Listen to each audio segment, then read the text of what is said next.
Amigas, amigos, muchísimas gracias por estar con nosotros. ¿Cómo les va?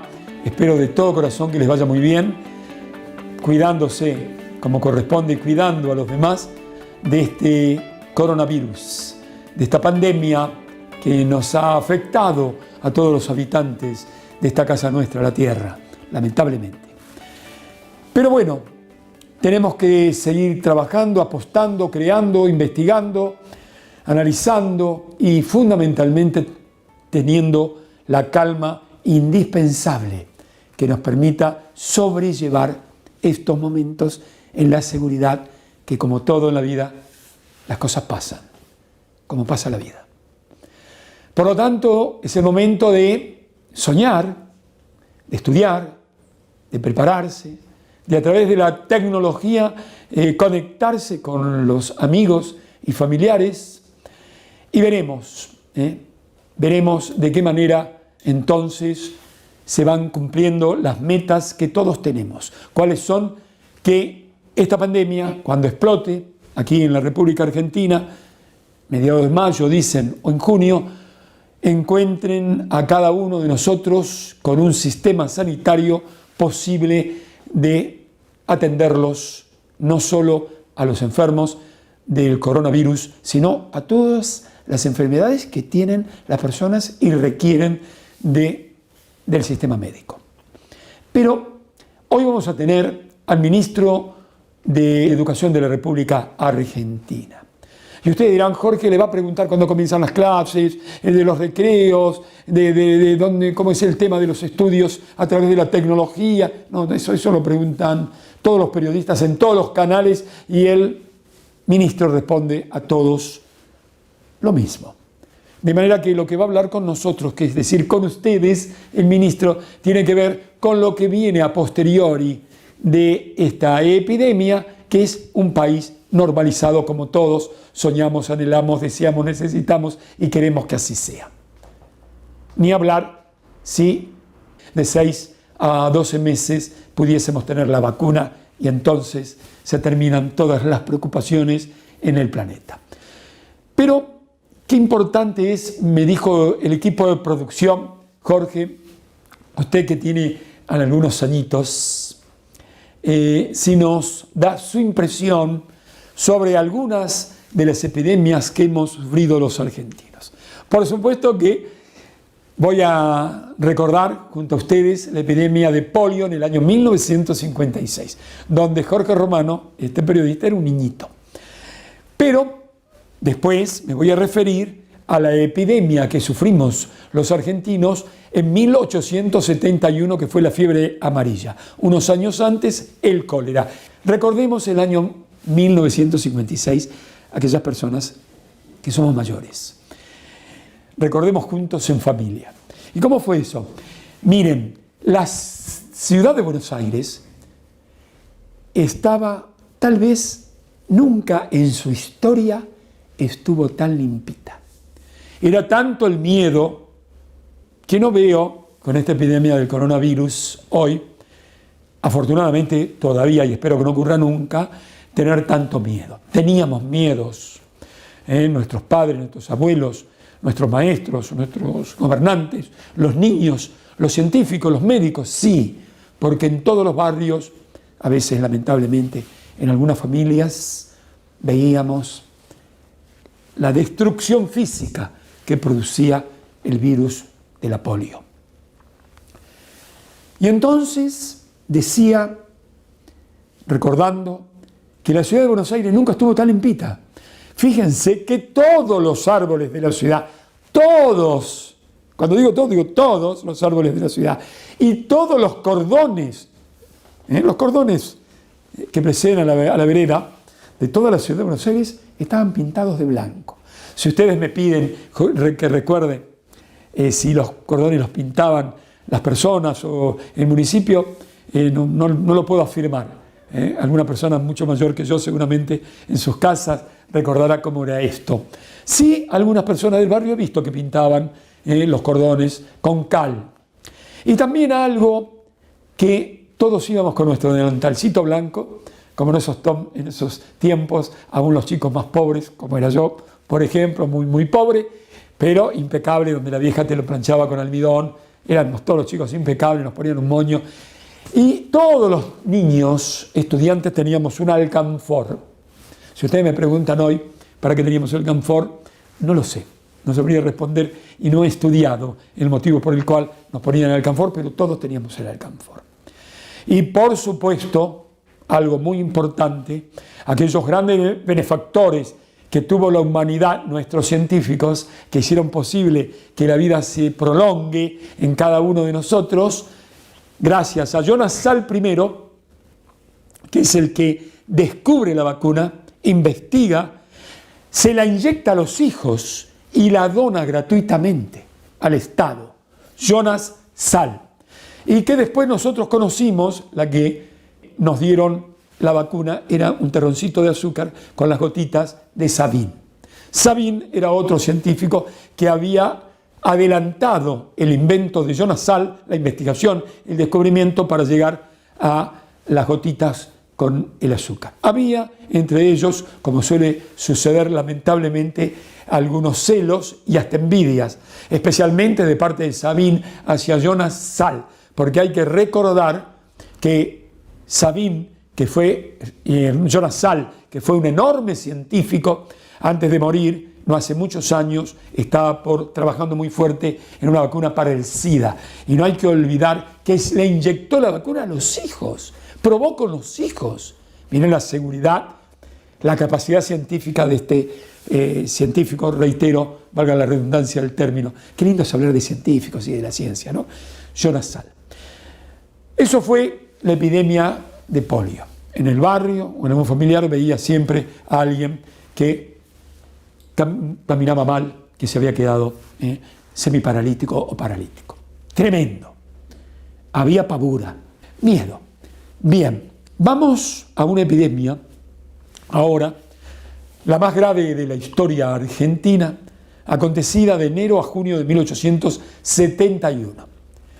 Pero conviene hacer un poquito de historia. En 1860 y pico, no recuerdo bien, Domingo Faustino Sarmiento había hecho un viaje por el mundo. Aconsejo leer el libro Viajes, que él escribió de puño y letras, donde pone hasta todos los gastos mínimos que tenía, y miraba ese mundo que lo asombraba en materia de educación, de ciencia, de tecnología, de avances.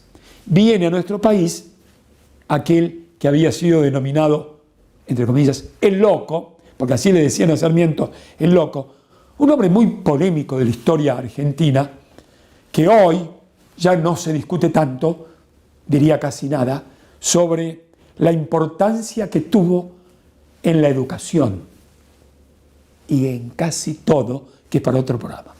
Sarmiento entonces, en 1860 y pico, trae a un inglés llamado Bateman, a un ingeniero inglés, experto en trabajos ingenieriles de potabilización de agua, desagües, cloacales y pluviales. Un maestro en ese entonces de la ingeniería internacional, mundial, que cuando yo les diga lo que pasa ahora, que todavía hay caños puestos por Bateman, les va a sorprender muchísimo. Y la visión de Sarmiento, entre otros. Trae la idea a Sarmiento y la plantea entre sus pares, diputados, en el Congreso, esto lo pueden investigar, hagan un poquito de historia. Y entonces, ¿qué dicen los ricos? ¿En qué negocio están locos, dicen los del Socorro, para hacer la potabilización del agua? O los pobres, en los conventillos San Telmo. Los pobres porque tenían al aguatero. Compraban el agua que les traía el aguatero casa por casa. Y los ricos, en el Socorro, tenían el aljibe. Calculen ustedes. ¿En qué negocio está el loco?, decían. ¿En qué negocio está el loco? Conclusión, no aceptaron, entre otras cosas, esta propuesta de ese genio que fue Domingo Faustino Sarmiento. Genio que cuando yo tenía 20 años en mis ideas juveniles y revolucionarios, combatí. Y que después, a los 40 y pico de años, me di cuenta en lo equivocado que yo, Jorge Romano, estaba. Hay muchísimo para hablar sobre ello. Por supuesto que no era perfecto, ¿eh? Era un ser imperfecto como somos todos los seres humanos. Entonces, ¿qué es lo que pasa? Se va el inglés Bateman y en 1871, de enero a junio de 1871, se produce la fiebre amarilla. ¿Y quién era presidente de la República en ese entonces? Domingo Faustino Sarmiento. Pero ¿cómo Jorge asume en el 69, 1869, y él no lo trae a Bateman y hace las obras de salubridad que había que hacer y que él quería hacer? No lo trae. ¿Por qué? Y porque era un político. No lo trae. Claro, habían sido desechadas sus apreciaciones, sus valoraciones para traer al inglés Bateman, y entonces, él, en 1869, siendo presidente de la República, no había hecho las obras. Antes de avanzar con esto, es importante recordar que en 1866, antes de que Sarmiento quisiera hacer las obras de salubridad, sufrimos la epidemia de cólera. Y en esa epidemia de cólera murieron 6.000 personas. 6.000. Volvamos a enero a junio de 1871, siendo presidente entonces Domingo Faustino Sarmiento. En 1869, entre tantas cosas que hizo el loco Sarmiento, fue haber realizado el primer censo en la República Argentina, provincia de Buenos Aires. ¿Cuántos éramos acá? 190.000 y picos, no algo más. Googleen y después confirmen la cifra exacta. Pero la mitad eran extranjeros. ¿Cómo, Jorge? Sí, franceses, italianos, españoles, ingleses. Sí, sí. ¿Y qué pasó? De enero a junio de 1871, antes de la epidemia, un médico joven de 26 años llamado Eduardo Wilde dice: señores, esto es fiebre amarilla.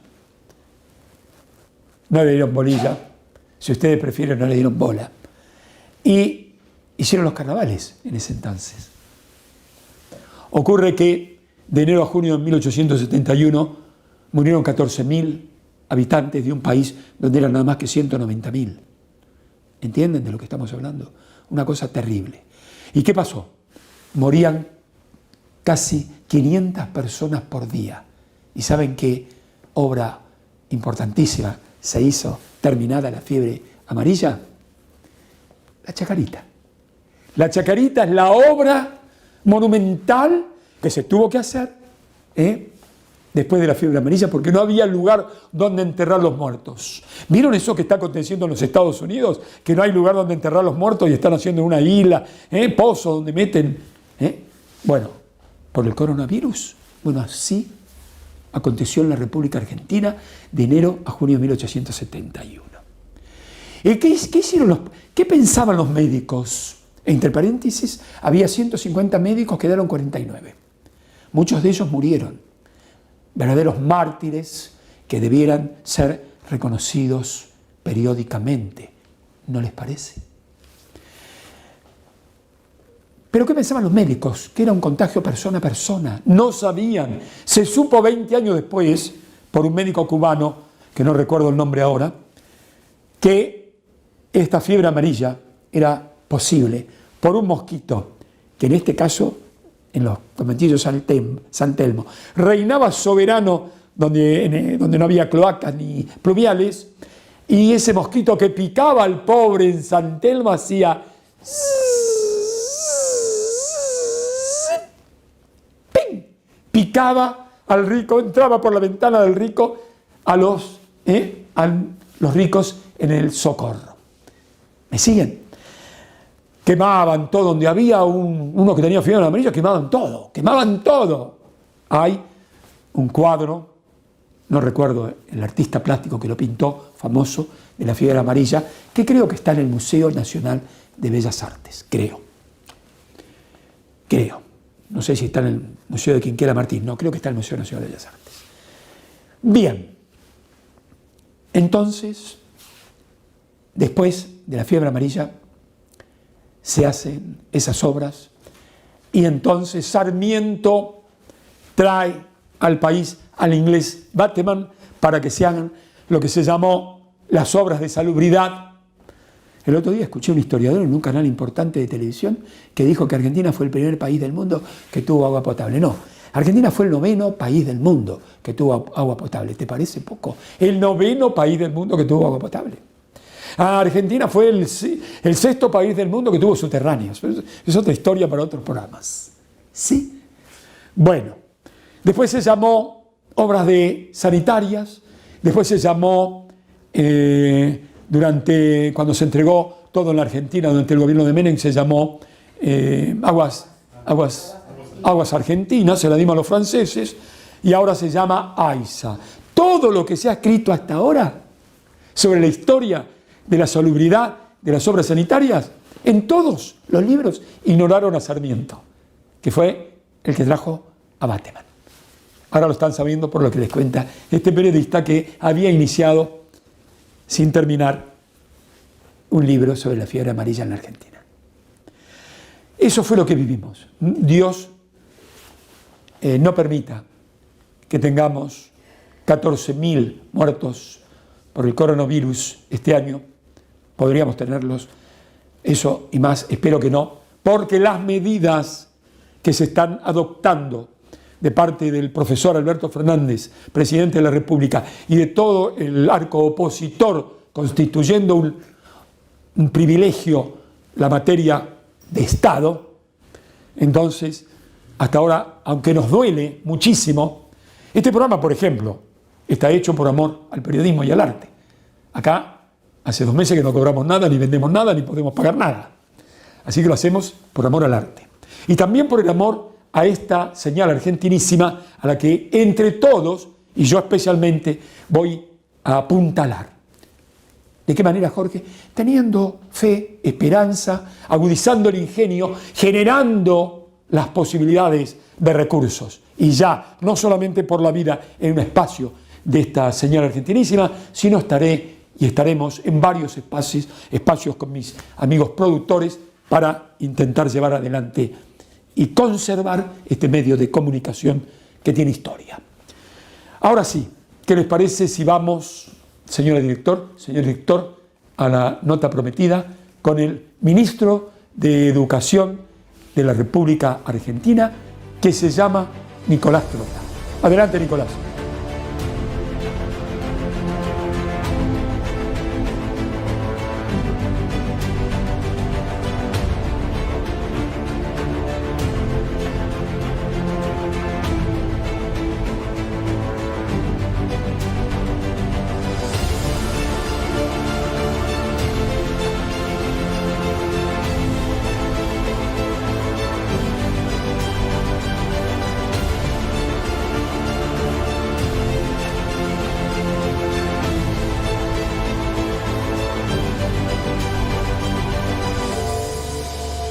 Muchísimas gracias, ministro, por prestarse a esta declaración. ¿Respira? Intentamos. Creo que es un momento que hay que ponerle mucho corazón a una situación tan compleja que atraviesa la Argentina, porque es lo que la sociedad espera y es nuestro deber y obligación, ¿no? Y es lo que nos pide el presidente. Así que creo que tenemos un equipo muy comprometido frente a un desafío absolutamente inesperado. Ministro, todo pasa en la vida. Yo no le voy a hacer preguntas en relación a este acontecimiento que vive lamentablemente el mundo, Argentina en particular, y el esfuerzo que están haciendo todos ustedes para cuidar la salud de todos los argentinos. Me interesa más que nada una frase suya que saqué ayer cuando hablaba y respondía a los senadores, aquello de que la tecnología es una herramienta, no un fin, ¿no? Y que es importante volver al aula. Antes de hacerle la pregunta, quiero hacerle un pequeño comentario y después lo escucho atentamente y no hablo más. La evaluación internacional de los alumnos, que usted conoce muy bien, que ubica a 10 países, 6 o 7 son de Asia, China en primer lugar, de Occidente creo que Estonia, Canadá, Finlandia, no sé cuál es el otro, creo que son 4 nada más, está indicando la problemática seria que vive la humanidad, Argentina en particular, en relación al estudiantado, que es aquella de no interpretar lo que se lee porque en realidad no se lee. Yo le digo a los jóvenes en los programas con estudiantes que con la computadora y el telefonito, si no leen, tienen 3 problemas. De los 2 primeros van a zafar, van a hablar mal, zafaron. Del segundo van a zafar, escriben peor, zafaron. ¿Cuál es, Jorge, el tercero? Del tercero no zafan, pierden capacidad de análisis. Concretamente la pregunta entonces, profesor, querido amigo, ministro, es, en el proyecto educativo del gobierno del profesor Fernández, que lo tiene usted tan joven y tan estudioso en materia educativa, ¿cómo se va a abordar el tema de la matemática y de la interpretación y de la lectura? Bueno, dos cuestiones que yo comparto la centralidad, ¿no? Comenzando por la lectura, una de las primeras acciones que impulsó nuestro gobierno es restablecer el Plan Nacional de Lecturas, ¿no? Impulsar ese derecho a leer, a la lectura recreativa, ¿no? Lo hablaba con Francesco Tonucci los otros días, con el pedagogo italiano, ¿no? Que él me decía un término que es, le tenemos que regalar a los niños, ¿no? La posibilidad de leer, ¿no? Cómo acercamos los libros, cómo logramos que esos libros sean abiertos, sean explorados y que se tenga la capacidad, ¿no? De construir a partir de la lectura, no solo el conocimiento, sino lo más importante que creo que tiene que dar la escuela, que es el pensamiento crítico, ¿no? Y creo que ahí nosotros tenemos que poner mucha energía, lo venimos haciendo dentro de nuestro Plan Nacional de Lectura, inclusive en el marco de la pandemia. En gran parte de todos los contenidos que nosotros producimos se asocian a una iniciativa que llevamos adelante que es Leer por Leer, ¿no? Son 180 textos que seleccionó nuestro equipo, ¿no? Con las principales escritores y escritoras infantiles de Argentina, un texto para cada uno de los 180 días de clases, ¿no? De literatura argentina, latinoamericana y universal, ¿no? Y la matemática también, no solo la matemática, sino las ciencias, son otro área central que deben tener la capacidad de reconfigurar el futuro de la Argentina. ¿Qué planteamos nosotros, ¿no? Que no llegamos a presentar, lo íbamos a hacer en la última semana de marzo? Es el Plan Nacional de Ciencias. ¿Cuál es su objetivo? Es la formación transversal en las ciencias, desde la educación inicial, el primario y el secundario, que permita un abordaje de la ciencia que no sea refractario, que es lo que muchas veces ocurre, ¿no? Cómo se aborda una materia, ¿no? Cómo se aborda un área del saber, es lo que permite también acercar a los más pequeños en ese interés. ¿Qué nos pasa hoy en la Argentina? Tenemos ciertas herramientas, como son las becas que denominamos estratégicas en la universidad, para incentivar la inscripción en ingenierías, no en ingenierías del petróleo, en ingeniería de la informática, en geología, pero llegamos tarde. Llegamos cuando hay una pequeña población de nuestros estudiantes que se vuelcan por esas áreas del saber. Y creemos que la única manera se vincula a un Plan Nacional de Ciencias que tenga cuestiones de programación, de matemática, de física, de geología, de cada una de esas áreas, que es lo que venimos trabajando y desarrollamos ese plan conjuntamente con el Ministerio de Ciencia, Tecnología e Innovación. Otra pregunta que tiene relación con lo que usted está diciendo, con lo que vos estás diciendo. Me permito tutearte, sos un hombre joven. Por favor. Lo que has dicho, yo entrevisté en mi carrera profesional a más de 1000 científicos, pero entrevisté campeones de matemática, física, informática, biología, y el 90% son de escuelas públicas, técnicas, escuelas públicas. Entonces, ¿qué pasa y qué va a pasar yo diría en tu gobierno? Porque ustedes prácticamente, acá hablar del gobierno del profesor Fernández no ha tenido posibilidad de comenzar el gobierno. Recién están con la escuela técnica. ¿Qué va a pasar?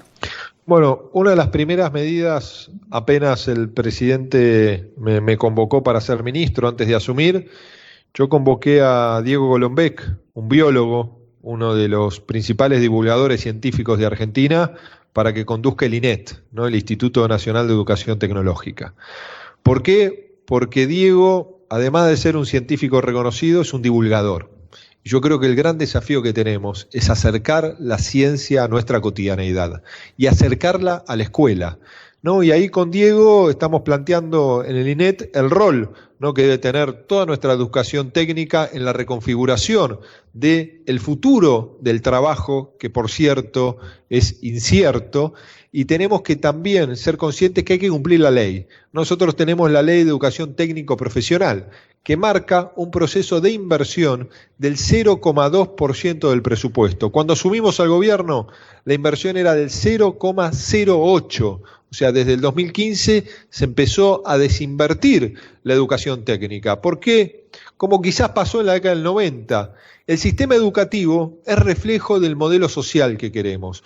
Cuando no protegemos nuestra industria, cuando no protegemos el empleo de calidad en la Argentina, se resiente también nuestra escuela, ¿no? Entonces, ahí tenemos que lograr siempre tener una mirada de, creo yo, protección inteligente de ciertos sectores de la economía, de formación de nuestros profesionales, universitarios, terciarios, para poder nutrir de recursos de trabajo a cada uno de estos sectores de la economía. Claro, educar también, tú lo sabes, es una cuestión empresaria.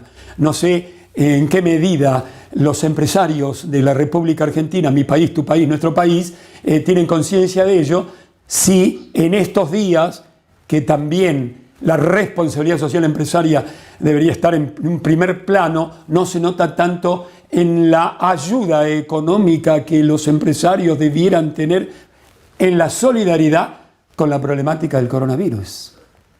Bueno, ahí hay una discusión de fondo, ¿no?, que yo hablaba con Bernardo Kosakov, ¿no?, economista, padre de muchos economistas reconocidos de Argentina, y Bernardo, en una reflexión que compartió conmigo, me decía: muchos argentinos deciden vivir en este país, criar a sus hijos en este país, educarlos y morir en este país, pero tienen sus ahorros fuera del sistema financiero, muchas veces fuera de la Argentina, ¿no? Cuando sabemos que el empresariado, el mejor aporte que pueden hacer para el desarrollo de nuestro país es generar riqueza, ¿no? Generar riqueza, generar empleo en nuestro país. No se sabe el número exacto, pero la estimación es que son entre 350.000 y 500.000 millones de dólares de argentinos que están en el exterior o están fuera del sistema financiero.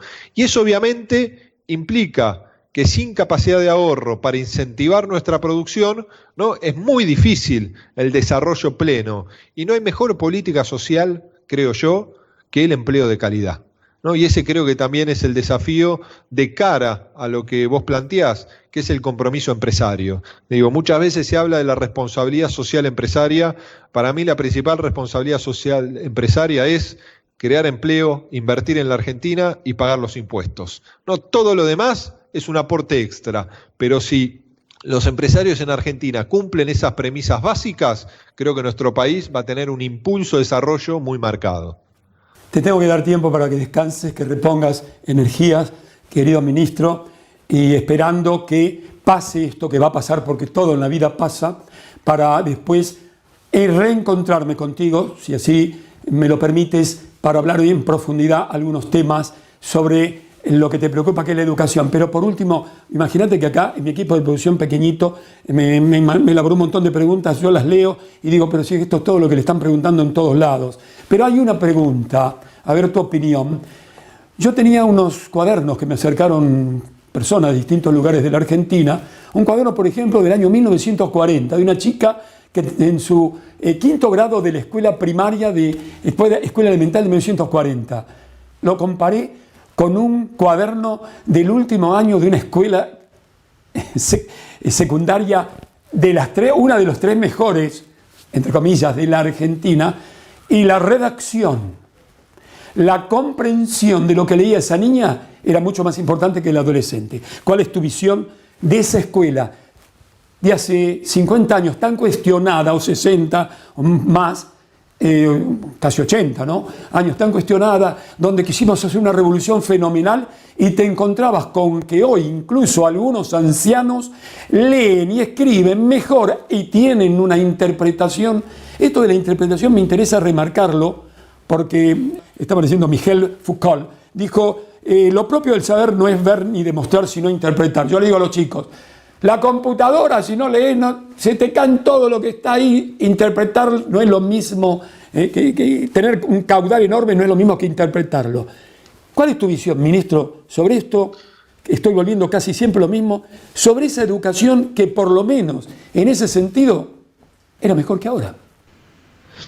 Bueno, la educación siempre está en crisis, ¿no? Siempre se plantea la crisis de la educación. Uno ve los textos del campo educativo de fines del siglo XIX, principios del siglo XX, y hablan de la crisis educativa. Se va a la década del 40 a la crisis educativa. Hoy se vuelve a hablar de la crisis educativa. Lo que sí yo creo es que nunca nuestro sistema educativo vivió un momento de mayor democratización de acceso y cobertura en todos los niveles educativos, ¿no? Tenemos la obligatoriedad, ¿no? Y se cumple la universalización de la sala de 5, del primario, y no así todavía el secundario, ¿no? Tenemos hoy más de 2 millones de estudiantes en nuestras universidades, que ha sido un paso fundamental e importante. Recordemos lo que fue la ley, la 1420, ¿no? Que marcó un horizonte de lo imposible, que era universalizar y hacer obligatorio el primario. Tardamos casi 100 años, ¿no? Un poco más de 80 años en cumplir esa ley, ¿no? Nosotros hace un poco más de 13 años que tenemos la obligatoriedad de la escuela secundaria. No nos puede llevar un siglo lograr cumplir ese desafío. Y de una escuela que tenga la calidad, y calidad no es solo, ¿no?, esta capacidad de interpretación que uno plantea, sino, y que yo comparto, sino la calidad también implica la democratización de acceso, la capacidad de homogeneizar saberes, ¿no?, de construir una sociedad mucho más igualitaria. Creo que en eso debemos transitar, con las sorpresas que nos ocurren, algunas positivas, otras negativas como esta pandemia, pero cuando la escuela no tiene capacidad de respuesta, cuando los resultados no son los buscados, no busquemos la responsabilidad de nuestros estudiantes, no la busquemos en nuestros docentes, busquémosla en la política, que la política durante mucho tiempo le da la espalda al sistema educativo, ¿no? Porque los países que tienen los mejores resultados en el campo de educación, creo yo, que tienen 2 componentes centrales. Son sociedades muy igualitarias, ¿no? Y eso es fundamental. Un chico con hambre es un chico que es muy difícil que aprenda. Un chico que esté inmerso en una situación crítica en su familia es muy difícil que aprenda, por más esfuerzo que hagamos desde la escuela, ¿no? Y por el otro lado, la igualdad social, sociedades más igualitarias, y por el otro, sostener los consensos y los procesos de inversión educativa. Aunque cambie el gobierno, y lo hablaba ayer con los senadores nacionales, Argentina logró por primera vez superar el 6% de inversión educativa y su Producto Bruto Interno solo en educación en el 2015. Cambió el gobierno y bajamos al 4,8. Al 4,8, sí. Entonces, digo, no es una crítica al gobierno, es una crítica a la sociedad. Los avances hay que consolidarlos, y retroceder en campo educativo implica un costo social que lo vamos a terminar viéndolo un lustro o una década después. Tenemos o vamos a tener intercambios con aquellos países que por lo menos con la evaluación PISA están allá arriba. China, Corea, Canadá, Finlandia, Estonia, que me llevé la sorpresa. ¿Tendremos algún intercambio de ideas? Yo dialogo, y en el marco de la pandemia he hablado con ministros y ministras de todos los países, ¿no?, muy enfocado en este momento en la situación que atraviesa y poder aprender de las medidas que ellos tomaron, que están sufriendo la pandemia con antelación a nosotros y con mucha crudeza. Yo creo en la evaluación, ¿no? Y en la Argentina se evalúa, ¿no? Evaluamos con las pruebas PISA, con las pruebas UNESCO, con las pruebas Aprender del gobierno argentino, que están en el marco de la Ley de Educación Nacional, ¿no? Y yo creo que tenemos que seguir evaluando, pero más importante que evaluar es definir qué vamos a hacer para priorizar las políticas educativas, ¿no? Porque sabemos cómo está la escuela, lo importante qué vamos a hacer para que la escuela sea ese espacio que permita transformar la realidad de los niños que llegan a cada una de las escuelas. Es fácil decirlo, es difícil hacerlo, pero creo que ese es el desafío que nos ha encomendado el presidente. Ministro, muchísimas gracias de todo corazón. En tu figura, en la gente que te acompaña, está la responsabilidad más importante, por lo menos desde mi modesto punto de vista, en la actuación de un político en un país que tiene que ver con la educación. Sin educación no saldremos de la pobreza, sin educación no terminaremos con las desigualdades, sin educación no hay posibilidad alguna de crecer, por lo menos es lo que pienso en toda mi vida profesional. Por ahora, ministro, un abrazo con el corazón y con la mente. Hasta cualquier momento. Bueno, muchas gracias por tus reflexiones y un gran abrazo, Jorge, y quedémonos en casa, cuidémonos, que es la manera de superar este momento tan difícil. Lo mejor para vos, amigo. Hasta cualquier momento. Un abrazo. Chao. Muchas gracias.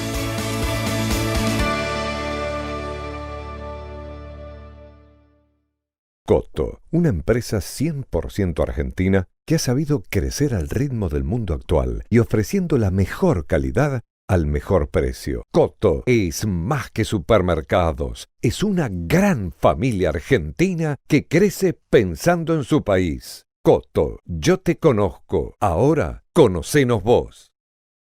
Cuidar el agua nos asegura el futuro. Es un mensaje de la Federación Nacional de Trabajadores de Obras Sanitarias, FENTOS. Hospital Alemán, el único que usted elegiría sin dudar. Cabañas Lemú, en Mar de las Pampas, un lugar mágico. Acércate y disfruta de una nueva filosofía de vida. Descanso y relajación, rodeado de bosques, médanos y mar. Todos los servicios en un escenario de excepción. Cabañas Lemú, simplemente una elección. El Encuentro Asador Criollo, ubicado en el camino de acceso a Villa Gesell, ambiente familiar, servicio de calidad, salón amplio y cálido, las mejores carnes y achuras argentinas, completa carta de vinos. Los invito a este lugar para un buen encuentro. En Villa Gesell, Hotel Coliseo, departamentos con vista al mar, salir a la playa, cochera, piscina y todos los servicios que necesitas para tus vacaciones. Seguí nuestras promociones y noticias en Facebook. Hotel Coliseo, amanezca junto al mar. Cafetería Cachavacha, un lugar ideal para el desayuno o la merienda. Excelentes tragos, ambiente agradable, muy buena atención. Abierto las 24 horas en el centro de Villa Gesell. Una parada obligatoria. Cafetería Cachavacha. Hotel y Aparts en Villa Gesell, un ambiente cómodo, amplio y familiar. Magnífica ubicación frente al mar y cerca del centro comercial. Consulta por nuestras promociones durante todo el año. Todos los servicios que necesitas. La comida más sabrosa y los platos más abundantes de Mar de las Pampas están en la cocina del Colo y Ale, un lugar cálido con excelente atención y servicio, asientos al aire libre, entregas a domicilio, comidas para llevar, variedad y calidad, abierto todo el año. Si estás en Mar de las Pampas, te esperamos en la cocina del Colo y Ale.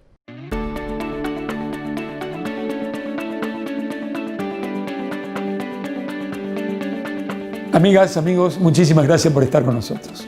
Muchas gracias por compartir este tiempo cultural, periodístico, modestia aparte, que interpretamos nosotros y llevamos adelante.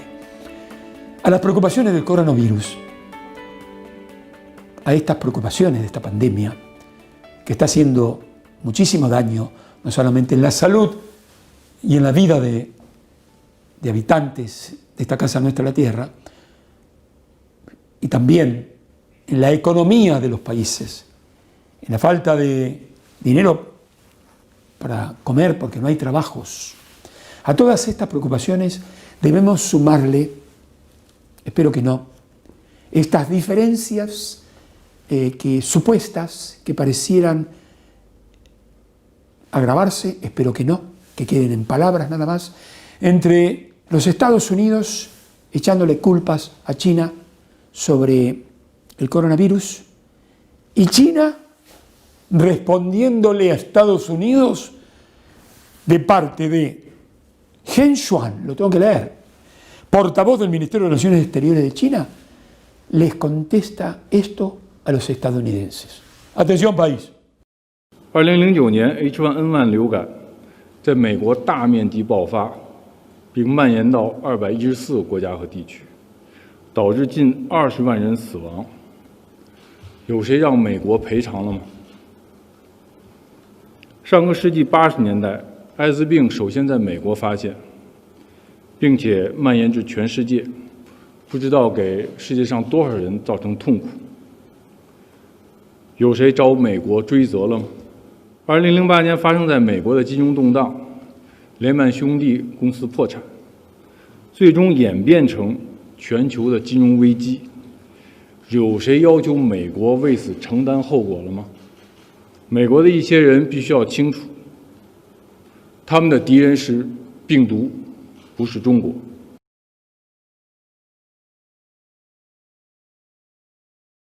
Es de esperar que esto quede nada más que en palabras de lo que supuestamente pudiésemos denominar una guerra fría por el poder en el planeta, una disputa de poder. Pero quiero hacerles conocer algo que tal vez ustedes lo han visto en las redes o no. Y son declaraciones de Obama de hace un par de años. Parece el presidente de los Estados Unidos de entonces, hace 2 años nada más o algo más, un poquito más, el libretista notable de esta película terrorífica que estamos viviendo con el coronavirus. Es sumamente llamativo, extraño, o no lo es tanto como se me ocurre escribir y decir en estos tiempos. Pero de ahí podemos, entre otras cosas, rescatar algo que eso sí es muy cierto, que el presidente Trump, vieron que hablo con un francés que le dice Trump, amigo mío que es Edgardo Carosella, o Trump, el presidente de los Estados Unidos no le ha dado ninguna importancia. Por eso vive Estados Unidos lo que está viviendo. Esto no lo digo yo, lo dice Obama. Todo lo que había que hacer que no se hizo. ¿Y qué es lo que no había que hacer que no se hizo, que ustedes lo van a escuchar ahora a Obama? Es contar en materia de salud con todo lo indispensable ante una probable pandemia. ¿Y qué es todo lo indispensable? Y lo indispensable es un presupuesto en salud pública elevado en todos los países de la Tierra. Aquellos que tuvieron ese presupuesto elevado, Corea del Sur, por ejemplo, Hong Kong, Singapur o Alemania, a ellos no les va tan mal con el coronavirus como le va a Estados Unidos, Francia, Italia, Inglaterra, España, ni que hablar los pobres países al que pertenecemos los latinoamericanos. ¿Vieron? No prestaron atención a eso. Veamos, recordemos, aquellos que tuvieron la suerte de escucharlo, vamos, yo la primera vez que lo veo, escucho. Miren lo que decía. A ver, país. There may and likely will come a time in which we have both an airborne disease that is deadly. And in order for us to deal with that effectively, we have to put in place an infrastructure, not just here at home, but globally, that allows us to see it quickly, isolate it quickly, respond to it quickly. And it also requires us to continue the same path of basic research that is being done here at the NIH, that Nancy is a great example of, so that if and when a new strain of flu, like the Spanish flu, crops up 5 years from now or a decade from now, we've made the investment. And we're further along to be able to catch it. It is a smart investment for us to make. It's not just insurance, it is knowing that down the road we're going to continue to have problems like this, particularly in a globalized world, where you move from one side of the world to the other in a day. Cabañas Lemú, en Mar de las Pampas, un lugar mágico. Acércate y disfruta de una nueva filosofía de vida. Descanso y relajación, rodeado de bosques, médanos y mar. Todos los servicios en un escenario de excepción. Cabañas Lemú, simplemente una elección. Restaurant Puerto Santa Bárbara. Lisa a la parrilla, rabas, cornalitos, calamaretes, cazuela de mariscos, arroz con mariscos, pastas, minutas, parrilladas de carne, menú infantil, productos de primera calidad, pesca propia, abierto todo el año al mediodía y a la noche. A metros del puerto de San Clemente, la mejor opción y la mejor elección. En La Lucila, Campos de Mar, complejo de cabañas rodeado de bellísimos espacios verdes, diseños únicos y de calidad, una invitación a compartir en familia o con amigos, un lugar pensado para ofrecer a sus huéspedes comodidad y confort. Campos de Mar lo espera en La Lucila para que disfrute la tranquilidad y el buen servicio. CIAS Construcciones, ejecución de obras bajo el método tradicional, SIP o Steel Framing, un sistema constructivo con una estructura resistente, compuesta por perfiles de chapa de acero estructural, galvanizado, de muy bajo espesor. CIAS, búscanos en Facebook, te esperamos en San Clemente, tu casa la hacemos nosotros. Mr. Pacman, casa de comidas para llevar, todo casero, pizzas, empanadas, milanesas, pastas, postres, papas fritas, rabas y los mejores sándwiches de miga de las Toninas. Promociones todos los días. Como desde hace 8 temporadas, Cristian y su mamá los esperan en Mr. Pacman. Gustavo de Luca, técnico electromecánico, servicios eléctricos, informes técnicos para habilitaciones, censo de carga, colocación de jabalinas, mediciones de puesta a tierra, instalaciones, técnico electromecánico, Gustavo de Luca. Restaurante Pipo, marisquería, pastas y parrilla, estacionamiento propio, la mejor atención personalizada, servicio de excepción, calidad en cada plato y en cada mesa, sabores y aromas inigualables, un clásico en el Partido de la Costa. Restaurante Pipo lo espera en Strobel 83, San Bernardo. Hotel New Seaboat. 50 habitaciones con vista al mar, sauna e hidromasaje, pileta climatizada, la perfecta unión del mejor servicio en el mejor lugar. Hotel New Seaboat, Avenida San Bernardo y Avenida Chiosa, San Bernardo. Bianca Ascensores, empresa en constante crecimiento al servicio de los profesionales de la construcción. Más de 2.000 ascensores instalados en toda la Argentina. Marca líder, la firma Bianca Ascensores está presente en el Partido de la Costa con Juan Carlos Aveledo. Ahora también encontrarnos en Quinteros número 4, Mar de Ajó. Gustavo Turrado, construcción en general, herrería, electricidad, plomería, pintura, trabajos de albañilería, piedras, arreglos y obras, atención a consorcios. En la localidad de Mar del Tuyú, comunicate al teléfono 011 15 3139 2557. Gustavo Turrado, construcción en general. Hotel Belsur, cocheras cubiertas, salones de usos múltiples, microcine para 120 personas, piscina semiolímpica. En Belsur encontrará el equilibrio justo entre calidad y precio, combinados con la mejor atención. Entretenimiento y diversión para todas las edades, al aire libre o en interiores, shows musicales en vivo, canchas de tenis y de vóley, gimnasio completo. Desde hace más de 45 años creamos momentos inolvidables. En Hotel Belsur, los días son siempre mejor de lo que podrían ser. Mario Ibarra, Viajes y Turismo, Buenos Aires, Mar del Plata, Salta, Jujuy. Modernas unidades equipadas con asientos cama y semicama. Seguridad, cordialidad, calidez y confiabilidad en cada viaje. Durante todo el año, la mejor opción es Mario Ibarra. En la ciudad de Salta te espera el Hotel Vistas del Cerro San Bernardo. Calidez y tranquilidad en un edificio de arquitectura colonial. emplazado en una ubicación estratégica. Dispone de habitaciones con Wi-Fi gratuito y televisión por cable.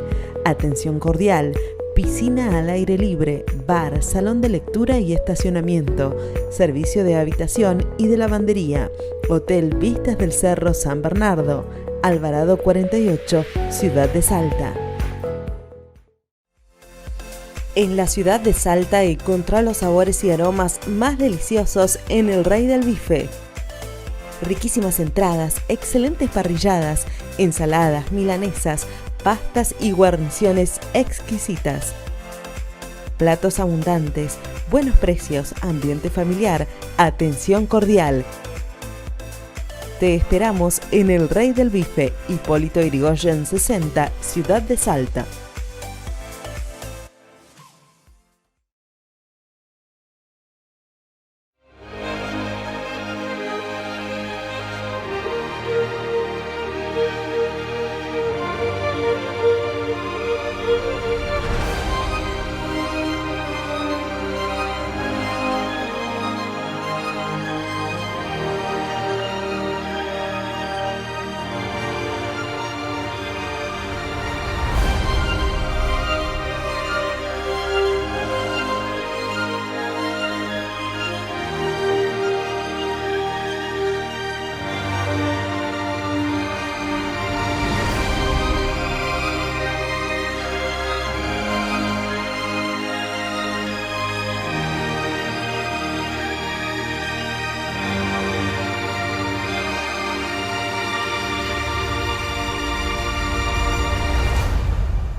Bueno, Jorge, antes que nada un saludo, nos conocemos hace ya mucho tiempo y yo siempre destaco la tarea que tú realizas en la televisión.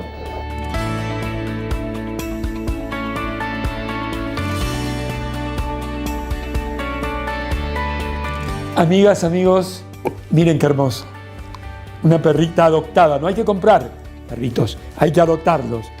Yo lo hago por primera vez en mi vida, adopté a mi Lola querida, la primera vez, y me da tanto amor. A Fernando es el preferido, mi hijo, me parece. Lolita, te traje yo te elegí, o me elegiste vos, ¿cómo fue? A Isa, que es mi adorada esposa, ¿a quién le das más bolilla, a ellos o a mí?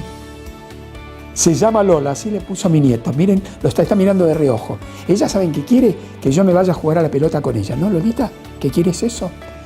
Hermoso tener el amor, la fidelidad de un animalito. Hay tantos que necesita.